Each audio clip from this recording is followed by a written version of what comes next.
नमस्कार, बहुत स्वागत है आपका। वर्तमान समय में राहु मीन राशि में गोचर कर रहे हैं और ये 30 मई तक हैं। 30 मई के बाद कुंभ राशि में प्रवेश कर जाएंगे। राहु मीन राशि में है और यहाँ पर शनिदेव 29 मार्च को भी मीन राशि में आएंगे और राहु शनिदेव जब एक साथ होंगे तब पिशाच योग की उत्पत्ति होगी। अब ये जो पिशाच योग है, ये बनने के बाद आपकी लाइफ कितनी बदलेगी। सबसे पहले तो हम ये जानते हैं कि राहु का अंतिम चरण समय चल रहा है। अब वो 18 मई को कुंभ राशि में आने जा रहे हैं। हालांकि वो पूर्वा भाद्रपद नक्षत्र में 30 मई तक रहेंगे। तो सबसे पहली बात, मीन राशि में है, यानी जो 12वीं राशि है, यहीं पर बैठे हैं राहु और शनिदेव 29 मार्च को आएंगे। अब ये भाव है मोक्ष का, धर्म का। मनुष्य के जीवन में सात्विक स्थान भी यहीं पे है, इन्हीं से देखा जाता है। दार्शनिक व्यवहार, आपका व्यक्तित्व भी ये स्थान दिखाता है।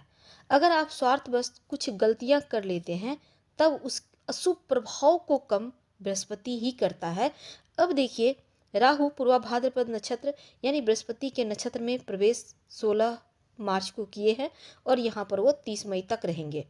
लेकिन जब शनिदेव 29 मार्च को राहु के साथ आ जाएंगे तब पिशाच योग बनेगा। अब ये पिशाच योग जो है, लॉटरी, जुआ, सट्टा, शेयर मार्केट में अगर आप पैसा लगा रहे हैं, अगर आप फिल्म, मीडिया या किसी नशे के कारोबार से जुड़े हैं, दवाइयों के कारोबार से जुड़े हैं या फिर टेक्नोलॉजीज के क्षेत्र से जुड़े हैं, तब ऐसी स्थिति में आपको लाभ होने की संभावना दिखेगा या बन जाएगा। राहु स्वयं की इच्छाओं को तो बढ़ाता है और इच्छा को भड़काता भी है, आपको उन चीज़ों को प्राप्त करने की तरफ ले जाता है। और प्रशासनिक क्षेत्र से जुड़े हुए जो लोग हैं, राजनीतिक क्षेत्र से जुड़े हैं, उनके लिए भी ये योग बहुत महत्वपूर्ण हो जाता है। तो इसमें सबसे बड़ी बात होगी कि राहु का जो अशुभ प्रभाव है वो कम होगा, क्योंकि वो देवगुरु बृहस्पति के नक्षत्र में आ गए हैं और राहु खुद देवगुरु बृहस्पति की राशि में भी बैठे हैं। इसलिए अब अशुभ प्रभाव कम होकर शुभ प्रभाव आपको देंगे। दुखों की मुक्ति का ये वक्त कह सकते हैं। इसलिए पिशाच योग बन के भी ये योग भंग होता नजर आएगा, यानी उनका नकारात्मक प्रभाव थोड़ा कम पड़ेगा। धनु राशि वालों के लिए राहु और शनिदेव का पिशाच योग आपके चतुर्थ भाव में घटित होगा और बहुत कुछ बदलेगा। इन 2 महीनों में आप अपने संतान को लेकर, लव रिलेशनशिप को लेकर जो बहुत ज़्यादा आप एकदम से मोहित हो गए थे, बहुत ज़्यादा खर्च कर रहे थे लव के ऊपर, बच्चों के ऊपर, या ऐसा कह सकते हैं कि आप अगर गलत सही तरीके से डिसीजन नहीं ले पा रहे थे, गलत अफेयर में पड़े हुए थे, इन चीज़ों से बाहर निकलिएगा। हालांकि संपत्ति का सुख आपको प्राप्त होने के योग बनेंगे और अगर कहीं पर नुकसान की स्थिति थी वो भी प्रॉफिट में बदल जाएगा। प्रयास कीजिएगा। लग्न भाव पर दृष्टि पड़ रही है तो क्या होगा, तनाव, परेशानी, कुछ लोग बदनाम करने के लिए प्रयास करेंगे। इन चीज़ों पर ध्यान दें, लेकिन किसी की कही सुनी बातों पर भरोसा मत कीजिएगा, लेकिन हर तरफ नज़रें बनाए रखिएगा। और सपने जो अधूरे हैं वो पूरा होगा, अधूरी इच्छाएं पूरी होगी।